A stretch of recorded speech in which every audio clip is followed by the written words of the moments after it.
Ok, vamos lá. Então, nós vamos continuar com o capítulo 28, falando sobre os efeitos físicos, né? Que nós começamos na semana passada. É um capítulo bem importante, porque trata da nossa energia vital, trata do ectoplasma, trata da energia mediúnica, né? Que na verdade, em essência, são a mesma coisa, né? E uma reunião de materialização, cujo objetivo principal é o da cura. A gente fala em reunião de materialização, a gente já pensa em fenômeno apenas, a gente pensa em espírito se materializar e todo mundo ficar espantado com a veracidade do fenômeno. Mas os espíritos falam que o que justifica mesmo eles fazerem reunião de materialização é a cura, são os necessitados. Porque até a gente viu na semana passada, né? A gente viu aqui no último tópico, né? Que a maioria não tomava a sério as responsabilidades do assunto e traziam consigo emanações tóxicas, oriundas do abuso de nicotina, carne e aperitivos, além das formas, pensamentos menos adequadas à seriedade da tarefa. Então, via de regra, os fenômenos de materialização, as reuniões de materialização, as pessoas não se importavam muito com a preparação e acabavam indo para a reunião apenas com a curiosidade e não com a condição necessária, né? Até porque todos os elementos que nós absorvemos, eles se incorporam às células. São importantes para as células nossas, né? E o ectoplasma será a emanação do íntimo das células. Ectoplasma, ecto para fora, e o plasma celular. Plasma da célula do sistema nervoso, a célula nervosa, né? Então, continuando aqui. Dezenas de entidades bem comandadas e evidenciando as melhores noções de disciplina, articulavam-se no esforço preparatório da reunião. O médium já havia recebido eficiente amparo no campo orgânico. A digestão, a circulação, tanto quanto o socorro às vísceras, já eram problemas solucionados. Então, os espíritos nessas reuniões, inclusive nas reuniões mediúnicas comuns, né, de desobsessão ou de desenvolvimento da mediunidade, eles sempre tomam cuidados muito nítidos, assim, segundo André Luiz, para a digestão, para a circulação. Eles aplicam passes, nós não sabemos exatamente as técnicas que eles usam, mas eles dão um trato em nós, né, naqueles órgãos vitais, nos processos metabólicos. Então, eles ajudam para que nós tenhamos reservas de energias, eles aceleram o processo digestivo. Às vezes você comeu um pouquinho mais lá, então eles tratam de acelerar o processo digestivo. Eles conseguem fazer certas reservas de energias em casos de necessidade. Por exemplo, numa reunião mediúnica, a oscilação do nosso gasto energético é muito intensa. Por quê? Porque o uso da energia mediúnica, ela incorre em grande gasto de glicose. O Sérgio Felipe ele fala a respeito disso, né? Então tem esses processos energéticos envolvidos. Por isso, inclusive, que o Sérgio Felipe fala que após uma reunião mediúnica, você vai sair de carro, por exemplo, daqui para Londrina, para Pongas, não é uma viagem curta, mas uma viagem que a gente faça, é bom você chupar uma balinha. É bom você ter um chocolatinho no carro ali, saiu da reunião já, né, manda para dentro. Por quê? Inclusive isso aconteceu com ele. Ele conta que aconteceu com ele. Após uma reunião mediúnica, ele teve uma hipoglicemia, ele teve uma queda de glicose muito acentuada e perdeu os sentidos e trombou, né? Acho que no minhocão, lá ele falou lá na palestra dele, né? Então, para que a gente se previna com relação a possíveis quedas acentuadas de glicose, é interessante a gente ter no carro alguma coisinha, né? Agora, se a gente vai aqui pertinho para casa, aí não tem problema, né? Nome do quê?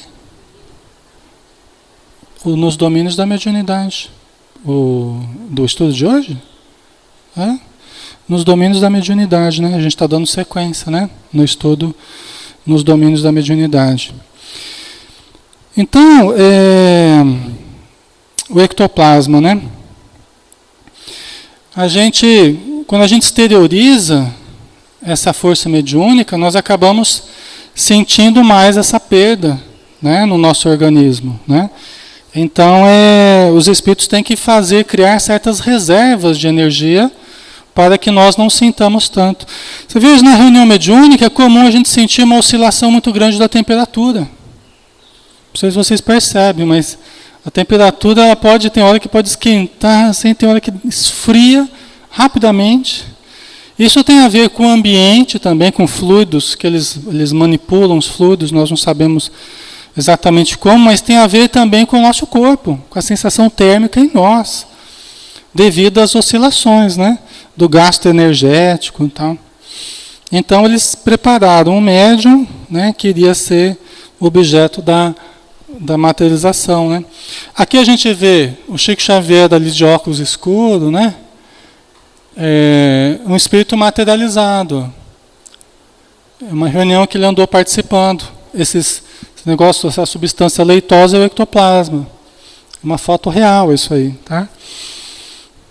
E o espírito aparece geralmente como se fosse envolto em véus. Ali ele não está com o rosto evidente, mas tem outras materializações que o rosto fica bem evidente.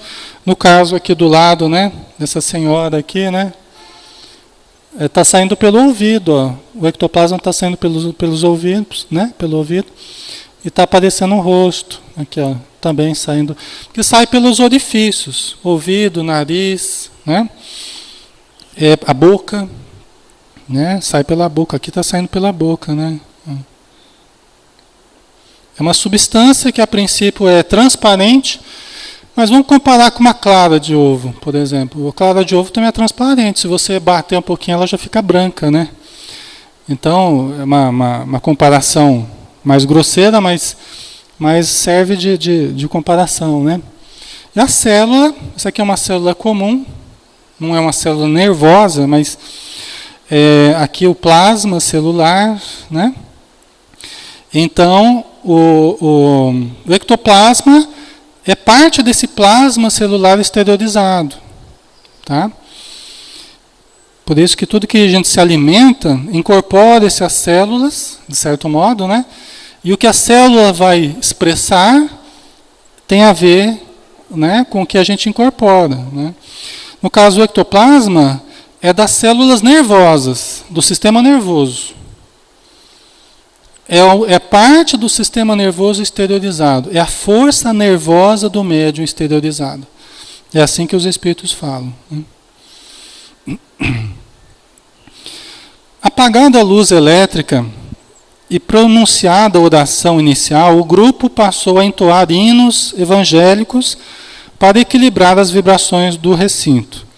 Entidades extraíam forças de pessoas e coisas da sala, inclusive da natureza em derredor, que, casadas aos elementos da esfera espiritual, faziam do gabinete mediúnico precioso e complicado laboratório. Tá? Então apagaram a luz e começaram a reunião, né? A oração, músicas, para equilibrar as vibrações do ambiente, né? E olha só, eles extraíam forças das pessoas, como se fossem vocês aqui, que estivessem participando da reunião. Então extraíam forças das pessoas, né? E coisas da sala. Não apenas das pessoas, mas das coisas da sala. Talvez dos objetos, a gente não sabe, né? Inclusive da natureza. Então, fluidos da natureza, das árvores, plantas, flores, assim, né? Casadas aos elementos da esfera espiritual. Então, também fluidos dos espíritos. Então, fluido das pessoas, da natureza, dos espíritos, e vão se casar aos fluidos do médium. Aos fluidos do médium, tá? É como se fosse um precioso e complicado laboratório. Por isso que são técnicos da espiritualidade que fazem isso. São especialistas em mediunidade, em materialização, em fluidos, né? Deixa eu só fazer uma coisinha que eu esqueci, peraí. Esquecido de conectar o som ali. Quem quiser, né, comentar alguma coisa ou perguntar, pode. A Rafael está ali com o microfone, tá? Então vamos lá. Correspondendo à atuação magnética dos mentores responsáveis, o médium desdobrou-se. Olha só, o médium desdobrou-se. A gente vê que os fenômenos mediúnicos, eles sempre guardam relação com o desdobramento do corpo físico, com a emancipação do espírito com relação ao corpo. Aqui no caso também, né? No caso das materializações também, né? Então os espíritos começaram a aplicar passe no médium e o médium se desdobrou, afastando-se do veículo físico, de modo tão perfeito que o ato em si mais parecia a própria desencarnação, porque seu corpo jazia no leito, como se for um casulo de carne largado e inerte. Vê que foi tão profundo o desligamento, tão perfeito, como diz o André Luiz, que parecia mais uma desencarnação, né? Nesse caso aqui, eles vão precisar de mais fluidos do que numa comunicação mediúnica psicofônica, por exemplo. Envolve uma quantidade menor de fluidos. No caso de materialização, envolve energias vitais do médium em quantidade maior, tá? Porque vai se produzir alguma coisa tangível. Vai se produzir algo visível para todos, materialmente. Então é preciso uma quantia de energia maior, né? O veículo físico começou então a expelir o ectoplasma. Então olha só, ele se desdobrou, se desligou do corpo, e o corpo, o veículo físico, começou a expelir o ectoplasma. Por quê? Porque o ectoplasma é a energia vital. Quando você vai no Livro dos Espíritos, né, o laço que prende o espírito ao corpo é o fluido vital. Ele é o laço que prende o espírito. É o laço, é a energia que permite o espírito animalizar a matéria, dar vida, animar a matéria. Vocês entendem? Então, o que faz com que o espírito consiga movimentar o meu corpo, consiga andar e tal, é a presença do fluido vital, ou fluido elétrico animalizado, o ectoplasma. Eu sou o primeiro a incorporar em mim mesmo. Eu estou incorporando de mim mesmo, né? Eu, espírito, estou incorporando eu encarnado, eu, matéria, né?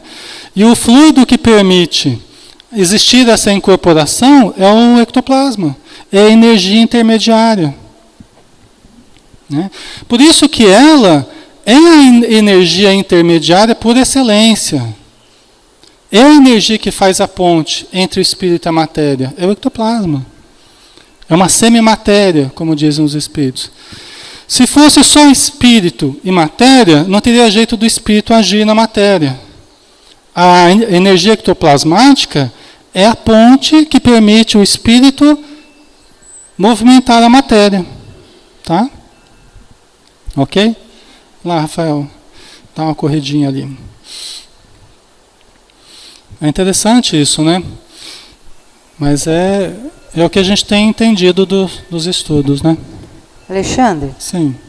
Tem casos, inclusive, que a gente lê, não me lembro se era do Peixotinho, que dentro de uns 15 minutos ele começava já a cheirar, como se estivesse entrando em decomposição. Você já viu isso? É, né? Diz que falavam isso da Ivone Pereira, né, mãe? Ivone Pereira também. É, que quando ela, às vezes ela estava dando aula, ela pedia licença para as alunas, não sei, acho que era assim, né? E ela se desligava do corpo, ela entrava em transe e diz que começava até a cheirar mal. Né? Não sei, o Peixotinho acontecia isso também? Peixotinho acontecia também. É. Então, mas aí que está. que o espírito se desliga do corpo e às vezes o que ele vai fazer fora do corpo precisa de uma ação material mais intensa. Vamos supor que ele vai socorrer alguém, que ele precisa aparecer para esse alguém, ou ele precisa chamar a atenção da pessoa de alguma forma, ele precisa intervir na matéria. Então ele leva uma quantia maior de energia do campo físico. O que acontece? Como essa energia é que faz a ponte entre o espírito e a matéria, diminuindo essa energia vital, o organismo já começa a entrar em decomposição. É lógico que não é o que acaba acontecendo, né? Porque isso tudo é um cálculo, é um risco calculado, então os espíritos estão ali, né? Vocês não vão entrar em decomposição. Falei isso para os médios, falei, oh, meu Deus do céu, né? Começar Mas é já por isso que acho que eles não ficam muito tempo fora, né? Então, são coisas raras e não pode mesmo, né? Ficar muito tempo fora, senão pode haver riscos, pode ser fatal mesmo para a saúde, né? Fala, pai. Então, Alexandre, por isso que é bom lembrar que é uma energia, né, emprestada, né? E o corpo está sentindo a falta, já está caracterizando. Exatamente. Então, está sendo emprestado para aqueles fenômenos e retorna para o corpo do médium depois para ele... Exatamente, vai ser reabsorvido. Exatamente. Uma energia que o médium exterioriza e depois ele reabsorve. Por isso, inclusive, que é preciso que o ambiente seja altamente higienizado. É por isso que a gente falou na semana passada daqueles aparelhos que produzem ozônio. Eles condensam o oxigênio no plano espiritual, eles condensam o oxigênio e produzem o ozônio, o O3. Né? Para quê? Para matar as larvas psíquicas do ambiente. Porque como o médium exterioriza grandes quantidades de ectoplasma, essas larvas poderiam contaminar a força nervosa exteriorizada. E quando ele reabsorve, poderia causar distúrbios muito graves para o médium. Tá? Assim também na câmara de passe. Por isso que o André Luiz fala no livro Conduta Espírita, os alcoólicos que estão ali, acabaram de tomar alguma coisa, ou na madrugada, aí vem tomar passe, estão exalando o álcool. O André Luiz fala para interditar pessoas alcoolizadas na câmara de passe. Pode parecer uma medida radical, antifraterna, vamos dizer assim, mas não é. Porque acima da nossa fraternidade, vamos dizer, está a segurança dos médiuns. Veja bem, nós temos aqui 6, 7 pessoas que estão exteriorizando a força nervosa, porque é o que está acontecendo. Quando eles estão aplicando o passe em nós, né, estão exteriorizando as forças radiantes, os raios ectoplásmicos. Isso o Espírito fala aí no livro, né? Então, se o ambiente também não estiver higienizado, os médiuns podem sentir. Tá? Os médiuns podem reabsorver energias de baixo teor. Tá? Então, por isso que é importante esses cuidados. Né? Então, o veículo físico começou então a expelir o ectoplasma, qual pasta flexível, à maneira de uma geleia viscosa e semilíquida, através de todos os poros, e com mais abundância pelos orifícios naturais, particularmente da boca, das narinas e dos ouvidos, com elevada percentagem a exteriorizar-se igualmente do tórax e das extremidades dos dedos. Até dos dedos, né, do tórax, saía também o ectoplasma. Tá? Por isso que o sopro é interessante. O André Luiz até fala, sempre que possível, para unir ao passe o sopro. As pessoas, às vezes, leem o livro Conduta Espírita e não prestam atenção nesse detalhe. Ele sugere que sempre que possível nós unamos ao passe o sopro curador, que é uma técnica mais aperfeiçoada que o passe, a técnica do sopro, de resultados mais notáveis até do que o passe. A gente vê isso muito claramente no livro Os Mensageiros. Tá? Tem efeitos curativos excelentes, extraordinários o sopro. Tá? O sopro é um recurso assim, que nós poderíamos usar de uma forma muito maior. Né? Intuitivamente a gente traz essa ideia. Quando a criança se machuca, vem cá, dá uma sopradinha. A gente acha que é só efeito placebo, né? A gente acha que é só uma sugestão, né? Um carinho, mas na verdade é muito mais do que isso. É muito mais. Ajuda a diminuir a dor, de fato. Entendeu? Ajuda os processos, Rafael, ajuda os processos de cicatrização. Eu já vi processos de cicatrização de um dia para o outro, que estavam tendo dificuldades, de um dia para o outro, se modificarem. Eu já vi processos cancerosos, pessoa fazer a quimioterapia, fazendo junto tratamento de sopro, e quase não ter efeitos colaterais de quimioterapia. Tá? Então eu já vi várias coisas nesse sentido. Fala, Inês. Eu estava aqui pensando, Alexandre, sobre o que você falou agora há pouco, sobre as energias, né, tipo de pessoas alcoolizadas, né, na câmara de passes. Faz muitos anos que eu aplico passes. E há um tempo atrás, não faz muito tempo isso, eu apliquei passe numa pessoa que na hora que eu estava ali aplicando passe, eu nunca tinha sentido uma coisa desse jeito. Eu senti como se um peso muito grande estivesse descendo sobre mim assim, que eu pensei que as minhas forças não iam aguentar, que as minhas pernas não iam permanecer em pé. Eu sentia assim, nossa, naquela hora eu pedi ajuda de Deus, de Jesus, porque eu pensei que eu não fosse suportar o peso que estava vindo em cima de mim, sabe? Então isso são energias que estavam vindo da pessoa que estava tomando passe. Pode ser que a pessoa estivesse bastante necessitada e você sentiu esse impacto, né? Você com a sua mediunidade, né, Inês? Você com a tua sensibilidade, né? Por isso que a nossa preparação a ser passista, a gente não pode vir assim para o centro, né? Sem preparação, leitura, tranquilidade, né? Cuidado com a alimentação, com os pensamentos, né? Porque nós temos que estar preparados para todo tipo de necessidade que ocorre à casa espírita, né? Então, o médium, quando ele vai aplicar, ele tem que elevar o pensamento, se conectar com as forças superiores, né? E estabelecendo essa boa conexão, né? Manter o pensamento elevado e canalizar essa força para os beneficiados, né? E olha que nós estamos sempre com a ajuda dos espíritos, cada um de nós está ali com um espírito amigo, né? Então não nos falta ajuda nem recursos do alto, mas o médium passista, ele deve trabalhar sempre por aperfeiçoar as suas condições, tá? Para que ele sinta menos o impacto vibratório das pessoas que o procuram, certo? Eu estava bem, sabe assim, quando eu fui para o passe e tudo, eu estava bem, mas eu nunca tinha sentido uma coisa assim, desse peso tão grande que... Fala um pouquinho mais no microfone, nisso não dá para ouvir. Que um peso tão grande sobre mim, e na hora que eu comecei o passe, durante o passe tudo, eu percebi que a pessoa estava assim, em muita dificuldade. E no final do passe eu vi a sensação de bem-estar no rosto da pessoa, né? Então tá certo. Que bom, né? Mas foi assim, momentos, né? Passou. Que bom. Ótimo. Legal. Então vamos lá. A substância caracterizada por um cheiro especialíssimo escorria em movimentos reptilianos, né?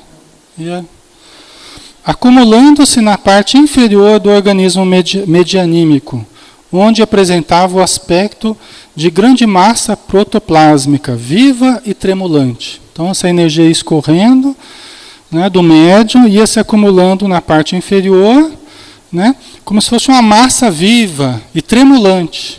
Olha que interessante, né?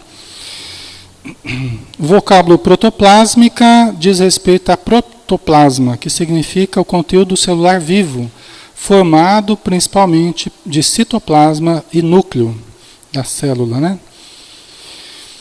Enquanto isso ocorria, o médium, separado da vestimenta física, recebia carinhosa assistência dos espíritos, como se for um doente ou uma criança, né? Então o médium desligado do corpo era tratado carinhosamente pelos espíritos amigos, né?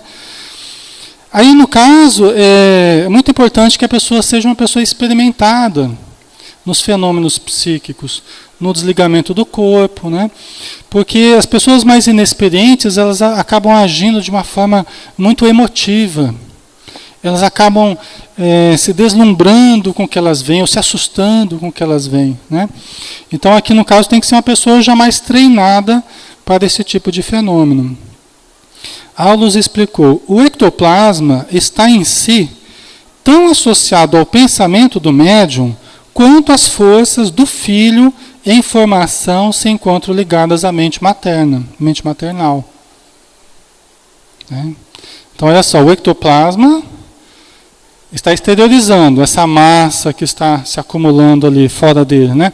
Está tão ligado ao pensamento do médium, por quê? Porque é a força nervosa exteriorizada. Então, tem ligação direta com o pensamento do espírito. No caso aqui do médium, né, fora do corpo. Né? Assim como com a criança que está sendo gerada no ventre materno, está associada à mãe. Do mesmo jeito, essas forças estão associadas à mente do médium. Tá? Tal o grau, né, de associação. Em razão disso, toda a cautela é indispensável na assistência do medianeiro.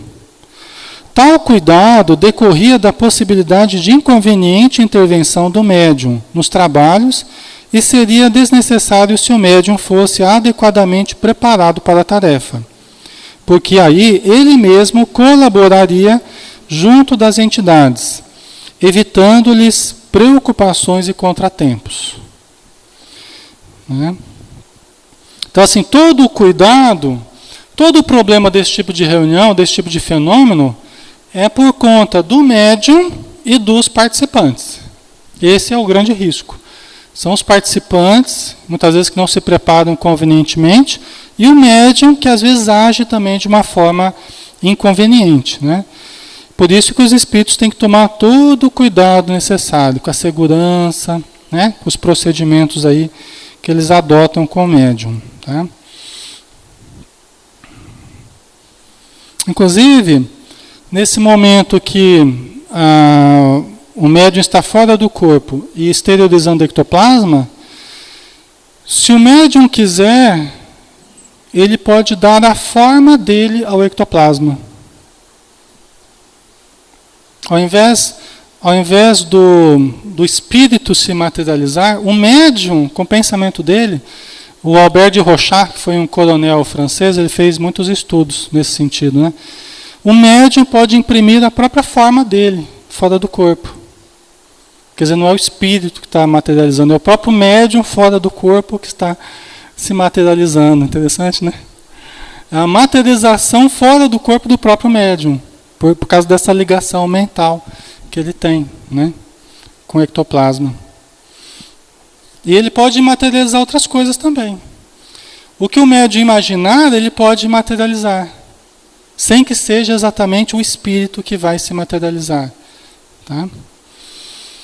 A materialização de criaturas e objetos de nosso plano, para ser mais perfeita, exige mais segura desmaterialização do médium e dos companheiros encarnados que o assistem, acrescentou o assistente. Bom, isso aqui tem duas questões, né?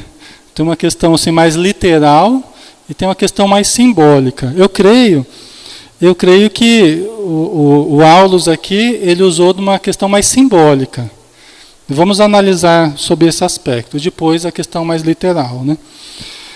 A questão simbólica aqui é a materialização de criaturas e objetos do nosso plano, para ser mais perfeita, exige mais segura desmaterialização do médium e dos companheiros encarnados.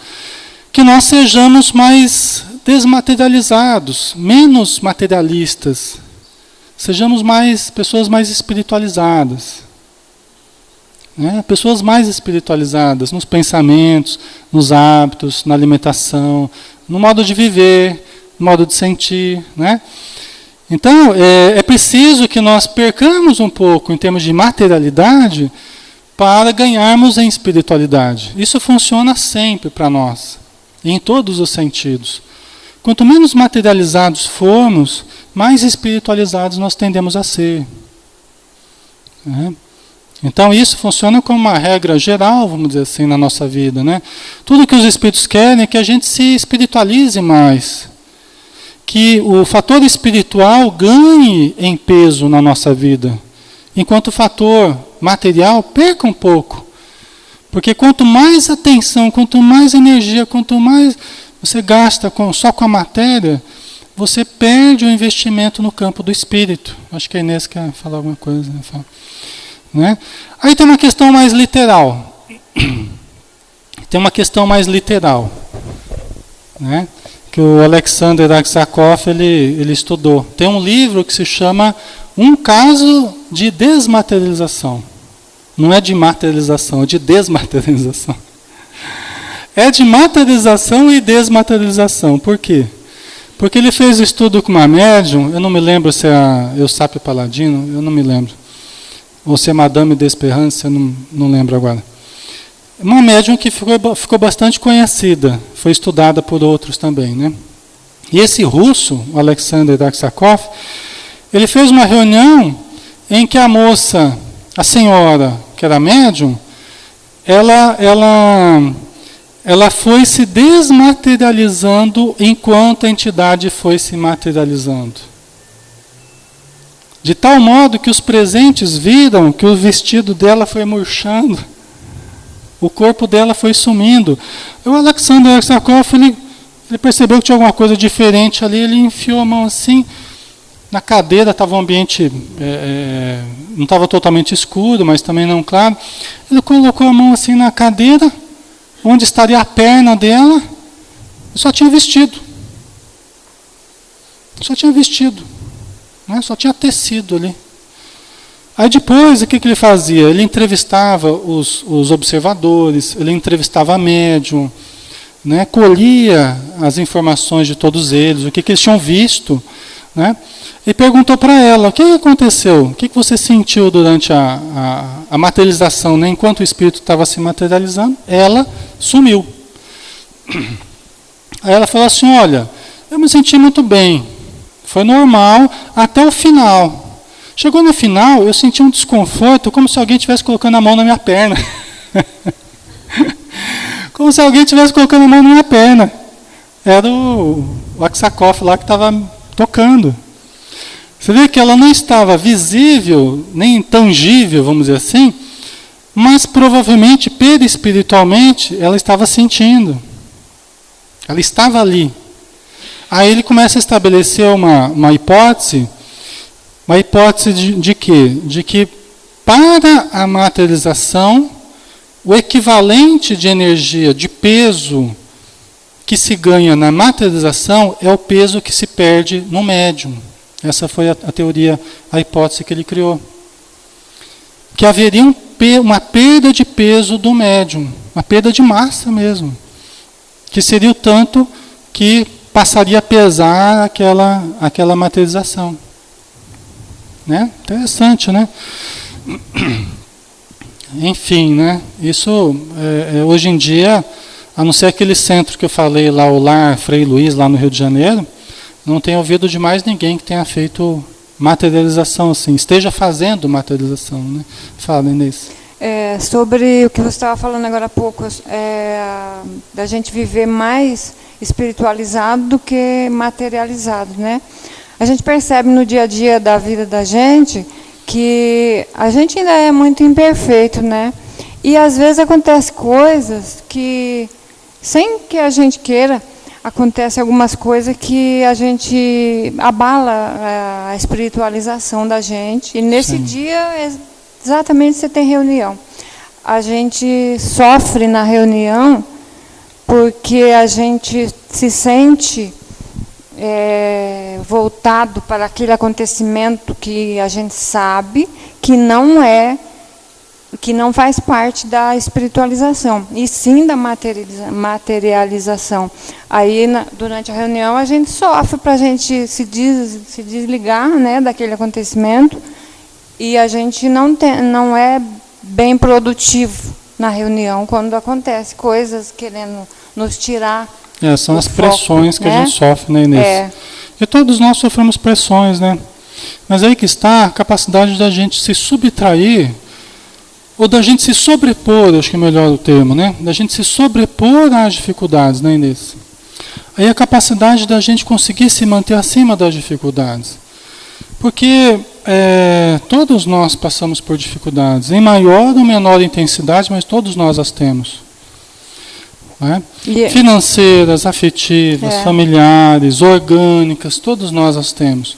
Só que essas dificuldades muitas vezes são pressões dos espíritos infelizes, né? Que querem muitas vezes desarticular mesmo o trabalho.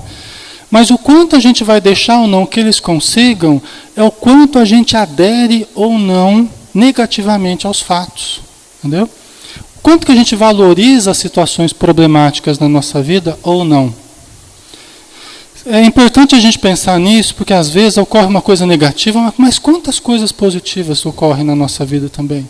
Por que a gente vai se ligar só àquele fato negativo? E a gente percebe que o viver em oração ajuda muito nesse sentido. Sim, leitura, oração. Né? A própria reunião é um grande fato positivo, que quando você, olha, eu estou aqui para ajudar, eu estou aqui para sentir, para irradiar, para orar. Quando a gente coloca isso na cabeça, muda muito a nossa atitude perante a reunião, entendeu? Porque a gente não fica lá vinculado ainda à situação infeliz. Até você se desvincula para poder ajudar aquela pessoa que foi instrumento, né, de irritação, aquela pessoa. Você se desliga para poder ajudar, né?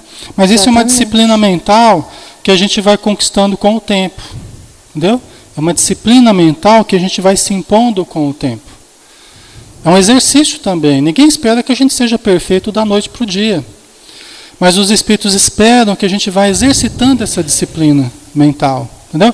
Senão qualquer coisa abala o nosso trabalho espiritual. A gente deixa que qualquer coisa nos tire do foco. Aí fica fácil para os espíritos. Porque eles acabam conseguindo o objetivo deles. Entendeu? A gente não pode deixar. Né? Os infelizes, né? Os espíritos infelizes. Né? Exatamente. Obrigada, Mr. Nada. Ok. Então, vamos lá. Aulus esclareceu ainda que o pensamento do médium pode influir nas formas materializadas. Aí que eu estava falando, né? O pensamento do médium pode influir nas formas materializadas, mesmo quando essas formas se encontrem sob rigoroso controle dos espíritos. Assim como a mãe pode influenciar na formação do filho. A gente vê no livro Missionários da Luz que a gestação é a somatória do pensamento do espírito que está reencarnando, dos espíritos técnicos da espiritualidade e da mãe também. Qual é o resultado final da reencarnação? Vai ser a somatória desses três aspectos. As formas de pensamento que a gente cria, que a mãe cria sobre a criança, que os espíritos amigos criam, que o próprio espírito reencarnante cria. Você junta todos esses moldes aí, você tem o resultado final. Aqui no caso da materialização é algo semelhante a isso. Tá? Oi, lá, Rafael. Eis porque se requer completa isenção de ânimo por parte de todos que se devotam a semelhantes realizações. Oi, pai. Então, você estava falando isso, né? Você vê como é complexo essa parte de materialização, que aquela fotografia que aparece o Chico junto com uma médium, né? Acho que é o Tília Diogo, né? Nem sei, viu? Teve uns casos lá, até que depois o Emmanuel sugeriu que ele se afastasse e tal, né? Mas teve um dos questionamentos que repórteres foram ver, é que o espírito materializado parece que apresentava um defeito que a médium tinha no pé. Joaninha, como é que chama aquele negócio? Coisa no pé. Joanete, né? Tinha uma Joanete e no espírito aparecia. Então, porque entra tudo, né? Há uma composição de... você vê que até a Joanete da médium apareceu na... Bom, isso, né, pode ser questionado assim, será que era exatamente o espírito, né, aquela personalidade que estava se apresentando, ou era uma idealização da médium, né? Eu acho que é uma mistura disso tudo, né? É por isso que os fenômenos mediúnicos são fenômenos medianímicos, né? que é sempre há uma certa participação do médium, né? Não é um fenômeno puro mediúnico, né? É uma mistura, né? Agora, essa questão, ó, eis porque se requer completa isenção de ânimo por parte de todos que se devotam a semelhantes realizações, né? Porque há essas misturas, há essa mistura do que é do médium, do que é do espírito. Em qualquer comunicação há essa mistura, né? Vai haver menos a participação do médium quanto mais isento ele se coloca. Por exemplo, numa manifestação intelectual, numa psicografia, né? A minha mãe é médium psicógrafa, né? Então ela sabe que quanto menos ela influenciar, né? Quanto mais ela se conhecer e quanto mais isenta ela ficar, ela vai influenciar menos na comunicação, no resultado final. Por quê? Porque ela pode, no meio da história, começar a torcer para esse e não para aquele.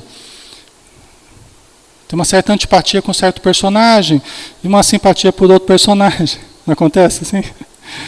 E aí começa a haver um envolvimento maior do médium no processo da psicografia, né? E por isso que é importante essa isenção do médium, porque ele interfere menos. Como é que a gente faz para ter menos isenção nas comunicações, mais isenção nas comunicações? A gente tem que se conhecer mais, né? A gente tem que, deixa eu silenciar o meu eu para deixar que o outro se expresse. Enquanto a gente fica ainda interferindo muito com os raios da nossa personalidade no que a gente faz, a gente pinta com as nossas cores, num tom muito forte, as comunicações. Tinha que ser em tons mais claros, vamos dizer assim. A nossa participação sempre vai existir, mas tinha que ser em tons mais pastéis, vamos dizer assim, e não em tons tão gritantes, a nossa participação, né? Às vezes a gente precisa até buscar ajuda em alguns aspectos mais intelectuais, né? Fenômenos mais intelectuais. A gente precisa buscar ajuda, autoconhecimento, até tratamento em alguns aspectos, porque os nossos elementos, eles estão aparecendo muito nas comunicações. Os nossos conflitos, as nossas emoções, né? Fala, é que a gente tem que se anular um pouco na hora da comunicação. É verdade. Né? Tem que se deixar de lado. Né? Exatamente. Né? Apagar um pouco a nossa personalidade. Né? A minha mãe acho que quer. Rafael, aqui, ó. Vem aqui. Mais perto aqui. Ó.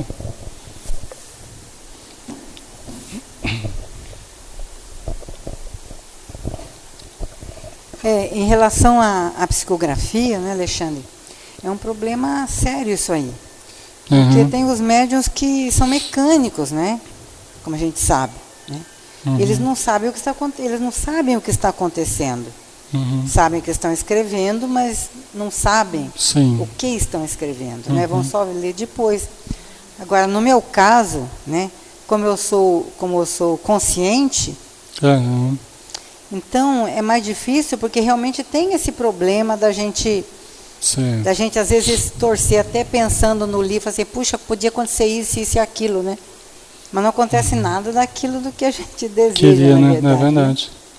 Por quê? Porque o livro já tem um direcionamento, né? Então, isso também com o tempo a gente entende e não questiona mais, né? Deixa a coisa fluir, Deixa a coisa fluir, né? É verdade. Mas existe essa dificuldade, sim. Legal. Muito bem. Vamos ver aqui. Nós estamos acabando. Possuir essas qualidades não constitui, pois, nenhum privilégio para os seus portadores. Mediunidade não traduz sublimação, mas meio de serviço. As forças materializantes são como as demais forças manipuladas pelos espíritos nas tarefas de intercâmbio. Né? Então, assim, as forças materializantes, né, esses fluidos em abundância que vão gerar a materialização, eles são como as demais forças que os espíritos usam nos outros fenômenos, como a minha mãe estava falando, psicografia, psicofonia, né? Então, não é um privilégio, é um instrumento de trabalho. Todos nós temos o ectoplasma, todos nós temos mediunidade. nem todos nós exteriorizamos essas forças da mesma forma, ou na mesma quantidade, uns mais, outros menos, né? Mas todos estamos em processo de aperfeiçoamento. E quanto mais a gente vai se aperfeiçoando espiritualmente, sublimando os sentimentos, pensamentos, é mais fácil dos espíritos lidarem conosco. Porque senão esses fenômenos ocorrem conosco de uma forma, às vezes até negativa, por nós não sabermos como administrá-los, né? Efeitos físicos, tem pessoas que sofrem ação de efeitos físicos em casa, na hora do sono, batidas, pedra no telhado, efeitos intelectuais, ouvindo o tempo todo, ou vendo espíritos o tempo todo, ou se desequilibrando, incorporando na via pública, ou em qualquer lugar. Por quê? Porque estão lidando com uma força mediúnica com a qual elas não aprenderam a lidar ainda. Produzem a força mediúnica, mas ainda não sabem como administrá-la, né? Por isso que o estudo, né, na casa espírita, o passe, com o tempo a presença na reunião mediúnica, tudo isso faz com que equilibre o uso dessa energia, né? E a gente vai moralmente se aperfeiçoando, né, devagarzinho e tal.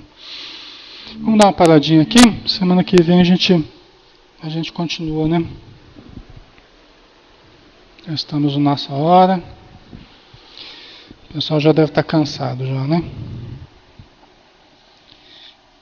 Então nós vamos fechar os nossos olhos e vamos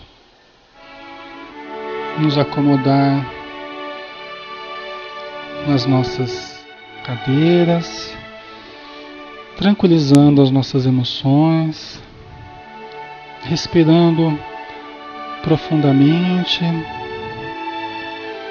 de uma forma harmônica, tranquila, estabelecendo um contato mais profundo com a nossa realidade verdadeira, que é a realidade espiritual. E vamos então, nesse clima de paz, de harmonia, respirando, relaxando, soltando os músculos, relaxando a cabeça, os ombros.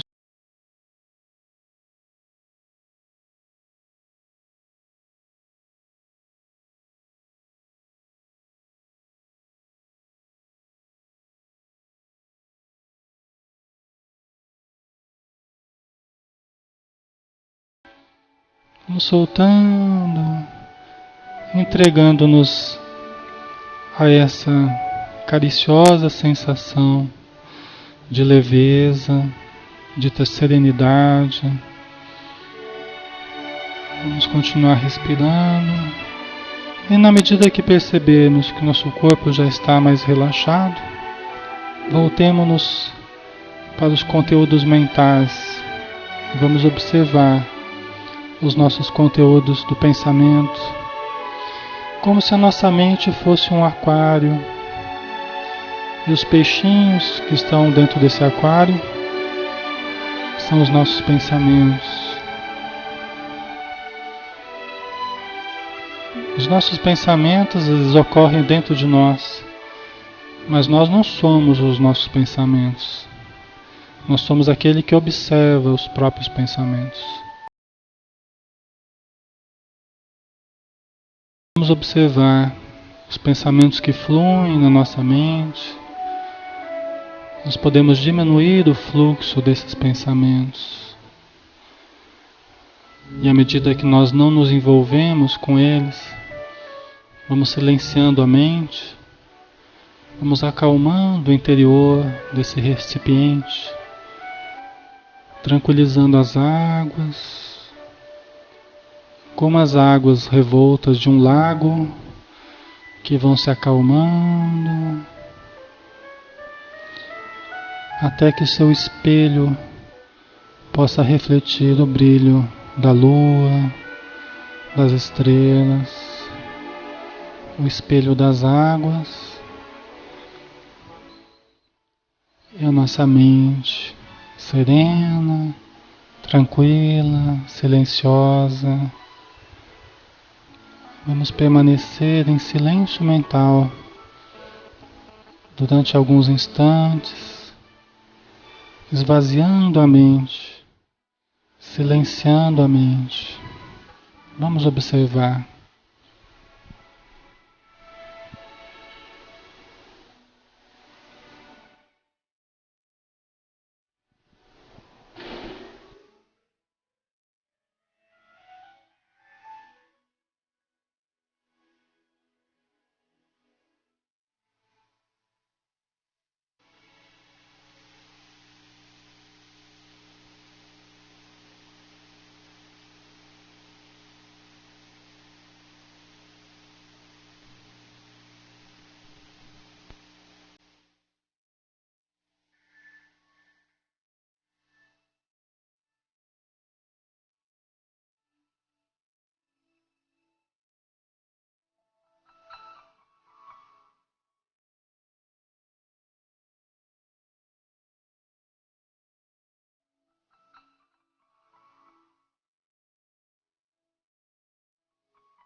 Obrigado, Senhor Jesus, pelas bênçãos desse momento.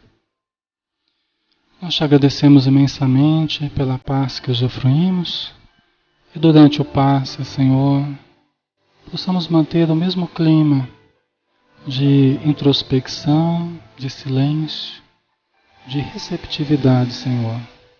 Muito obrigado por tudo. Que assim seja.